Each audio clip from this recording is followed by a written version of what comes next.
Hello everyone, nursing studio में आप सभी का स्वागत है। फर्स्ट लेक्चर में हम एनसेड्स का non selective coax inhibitor part complete कर चुके हैं। तो इस लेक्चर में हम सेकंड पार्ट को preferential coax inhibitor, selective coax inhibitors and analgesics antipyretics with poor inflammatory actions complete करेंगे। लास्ट टाइम मैं बताना भूल गई थी, ये जो नॉन सेलेक्टिव कोएक्स इनहिबिटर्स है इसको आप एक ट्रिक की हेल्प से याद कर सकते हैं, दैट इज़ SPF 15।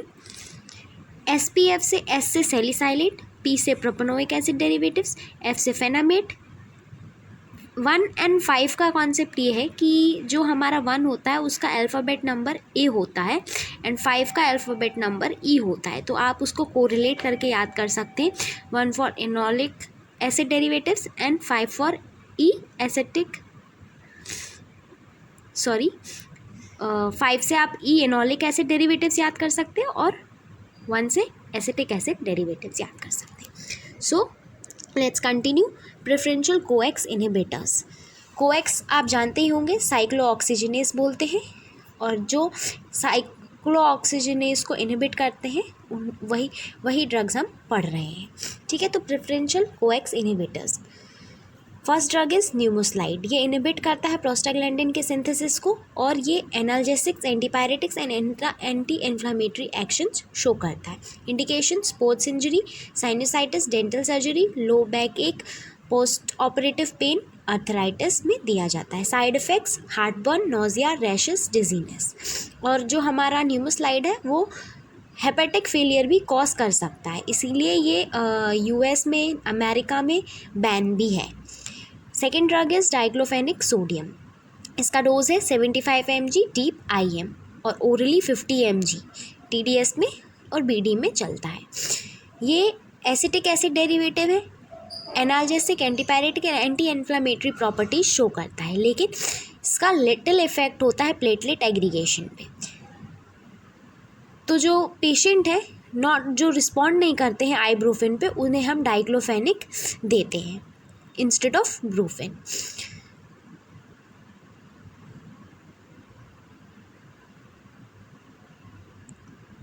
इसके इंडिकेशन से rheumatoid and osteoarthritis, toothache, dysmenorrhea, post operative inflammatory conditions. Adverse effect: epigastric pain, headache, dizziness, rashes. कुछ केसेस में increase risk of heart attack and stroke की भी कंडीशंस क्रिएट हो जाती है। Next is selective COX inhibitor, जिसका drug है celecoxib. Dose है 100 to 200 mg BD। ये डाइक्लोफेनिक के सिमिलर है, लेकिन जो इसकी भी डाइक्लोफेनिक की तरह anti inflammatory, analgesics and anti pyretic effects हैं। Indications: osteoarthritis, rheumatoid arthritis. Side effects: abdominal pain, dyspepsia, mild diarrhoea, rashes, oedema and increase BP। Etoricoxib. इसका डोज है 60 to 120 mg OD। Indications: osteo and rheumatoid arthritis, dysmenorrhoea, acute dental surgery and pain. Side effect: dyspepsia, abdominal pain, oedema, dry mouth, increase BP, similar to सेलिकोसिब।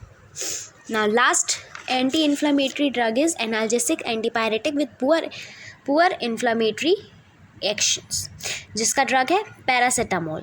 इसका trade name है para amino phenol derivatives.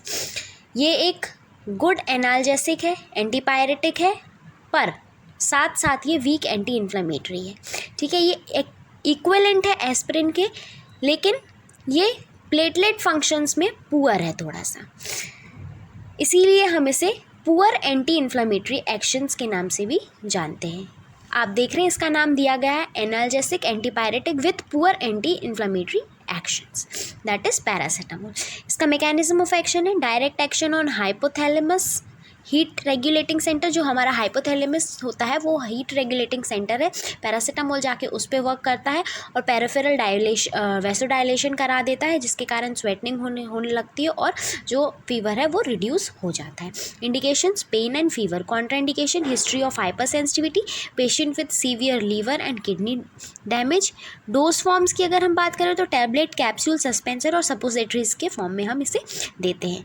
कुछ nursing responsibilities है: do not exceed recommended dose, हमें जितनी dose prescribe है उससे ज़्यादा doses नहीं लेनी है। अगर क्रॉनिक यूज़ कर रहे हैं हम एक्सेसिव में तो ये हेपेटोटॉक्सिसिटी भी कॉज कर सकता है। इफ़ पेन और fever persist for more than 3 days consult physician. अगर जो पेन और फीवर है इस टैबलेट के लेने के बाद भी आ रहा है मोर देन 3 days तो हमें फिजिशियन से कंसल्ट करना ज़रूरी है।